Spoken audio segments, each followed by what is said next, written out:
I meant what I said, and I said what I meant. An elephant's faithful, 100%. Theodore Seuss Geisel, Horton Hatches the Egg, 1940.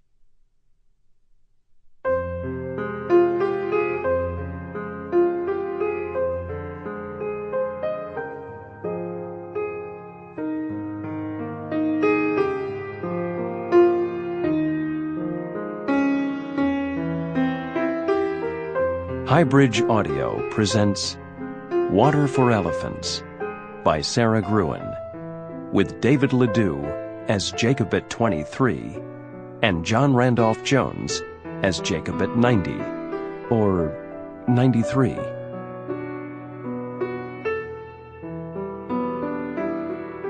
Prologue. Only 3 people were left under the red and white awning of the grease joint. Grady, me, and the fry cook.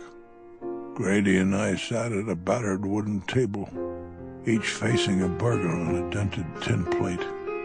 The cook was behind the counter, scraping his griddle with the edge of a spatula.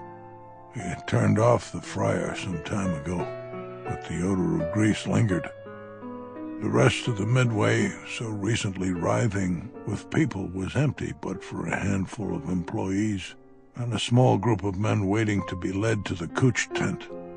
They glanced nervously from side to side, with hats pulled low and hands thrust deep in their pockets. They wouldn't be disappointed. Somewhere in the back, Barbara and her ample charms awaited. The other townsfolk, rubes, as Uncle Al called them, had already made their way through the menagerie tent and into the big top, which pulsed with frenetic music.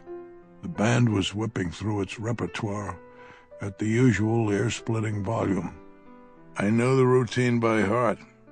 This very moment, the tail end of the grand spectacle was exiting, and Lottie, the aerialist, was ascending her rigging in the center ring.